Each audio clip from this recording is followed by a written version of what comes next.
So here we are in the Pacific Northwest. We're sitting in North Hood Canal, and we are just thinking about all the wonderful uses of seaweeds. I have this grand vision that will replace all the corn grown in Iowa with kelp grown on the Pacific coast. It's probably one of the best possible things you could farm in this kind of environment. You don't have to water it, apply pesticides or fertilizers or anything. It's literally an input-free crop. We're growing sugar kelp out here. It's just one of many species that are available. For the grower in the Pacific Northwest, we actually sit in the largest diversity of seaweeds practically in the world. And we're just starting to realize all the benefits of growing kelp in this region.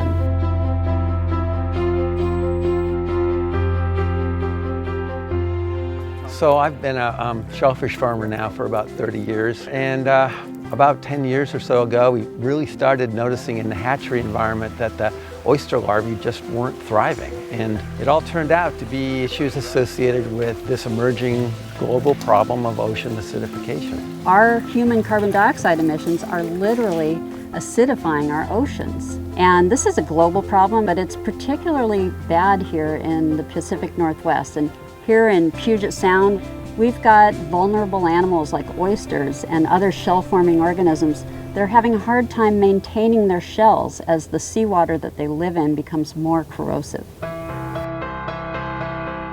So in 2013, the Paul Allen Family Foundation challenged people to come up with out-of-the-box ways to address ocean acidification.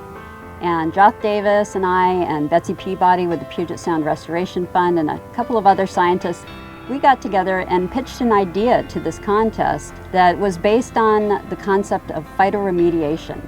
Kelp, which is a very fast-growing algae, has the power to absorb a tremendous amount of carbon dioxide and other nutrients out of the water as it grows.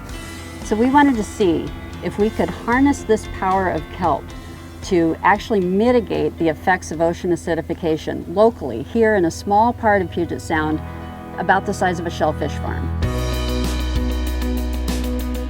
So behind me, in the middle section is where we grow kelp, and on the perimeter you see long strings of black buoys. From those we're hanging shellfish, and oysters specifically.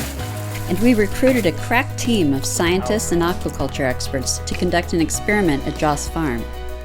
This team installed a football field-sized array of submerged grow lines, planted it out with kelp seedlings, and deployed sensors to detect changes in seawater chemistry that might come about as a result of the growing kelp.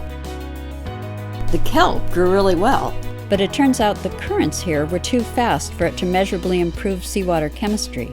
So a key take-home from this experiment is that if we're hoping to use kelp to mitigate ocean acidification locally, it's really critical to look for optimal conditions and monitor sites to make sure that mitigation is actually happening. We also learned that when you're cultivating kelp, you've got to be thinking ahead.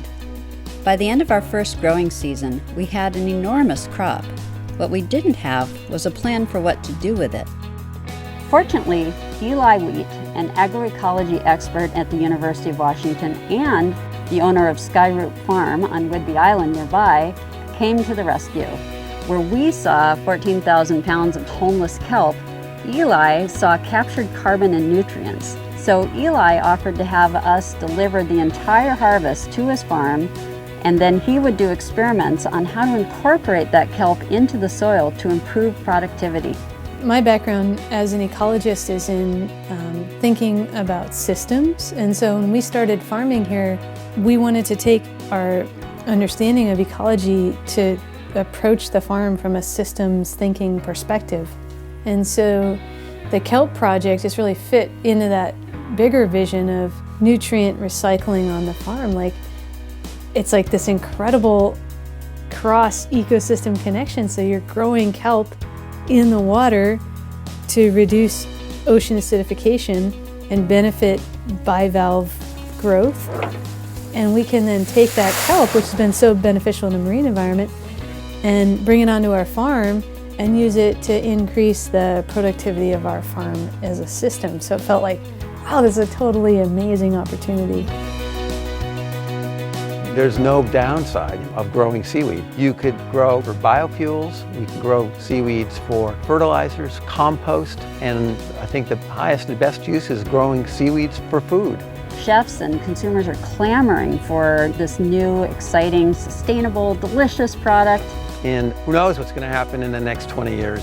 The OA problem hopefully will get better. And in the meantime, I think that growing seaweeds has all these co-benefits that we hope will assist in culturing shellfish like oysters. We know it sucks up carbon, we know it sucks up nitrogen, and we definitely feel when we harvest kelp from this site, we're making a difference. And that means a lot to me as a long-term shellfish farmer in the area. And as I said, more power to kelp.